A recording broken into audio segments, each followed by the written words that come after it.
Hello everyone, তনয় আর পাকশালাতে সবাইকে স্বাগত জানাই। আজকে একটা ভীষণ ভালো রেসিপি নিয়ে হাজির হয়েছি তোমাদের সামনে। দুপুরবেলায় এরকম কিন্তু একটা রেসিপি খাওয়া যেতেই পারে।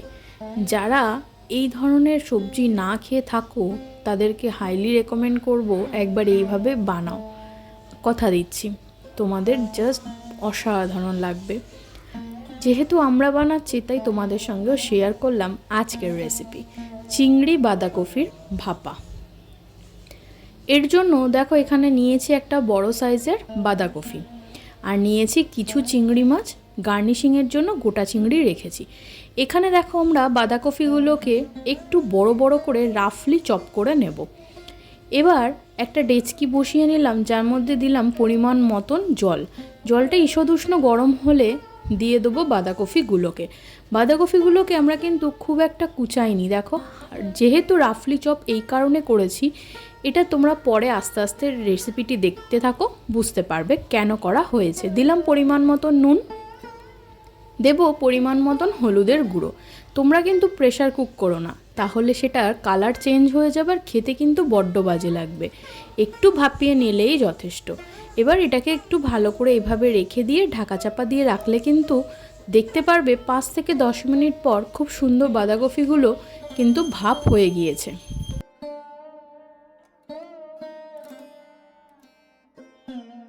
দেখো আমাদের বাঁধাকপি কিন্তু খুব ভালো ভাপ হয়ে গিয়েছে।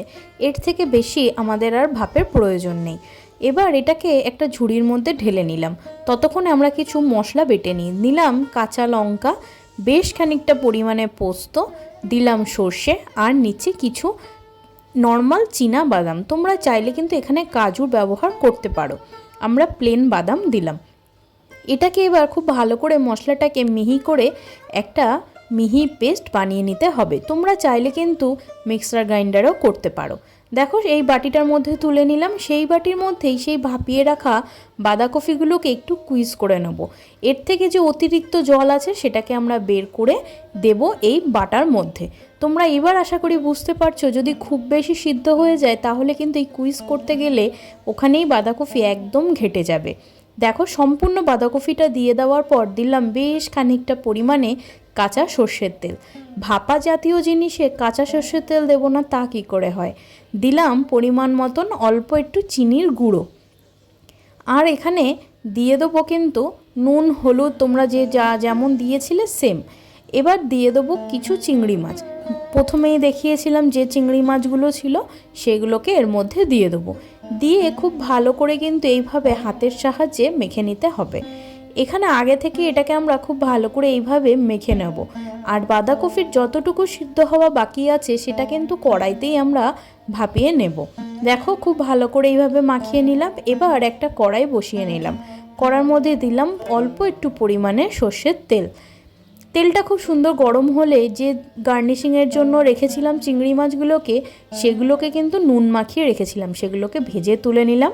ওই তেলে দিলাম কিছুটা পরিমাণে একটা শুকনো লঙ্কা আর কালো জিরে। চড়বড় করে উঠলে সেই মেখে রাখা বাঁধাকপি আর চিংড়ি মাছ সর্ষে বাটাটা সম্পূর্ণটা দিয়ে খুব ভালো করে কিন্তু এইভাবে নাড়িয়ে চাড়িয়ে নিতে হবে। তোমরা যদি মনে করো এখানে হলুদ ব্যবহার করবে না তাহলে না করলেও কিন্তু চলবে। আর যদি মনে হয় যে তোমরা হলুদের ব্যবহার করতে চাও তাহলে কিন্তু করতে পারো। এই নুনটা তোমরা একটু চেক করে নিও, কে কীরকম স্বাদ অনুযায়ী নুন খাবে সেটা দিতে হবে। ঢাকা চাপা দিয়ে 10 মিনিট অপেক্ষা করলেই আমাদের এই বাঁধাকপি দিয়ে চিংড়ি মাছ কিন্তু একদম রেডি। দেখো খুব ভালো করে নাড়িয়ে নিচ্ছি। এবার সাইড দিয়ে আশা করি দেখে বুঝতে পারছো যে কতটা সুন্দর তেল ছেড়েছে এবং এটা মজে কিন্তু আমাদের বাঁধাকপি এবং চিংড়ি মাছ দুটোই খুব ভালো সিদ্ধ হয়ে গিয়েছে। এবার এটাকে অল্প একটু প্রসেসিং করতে হবে।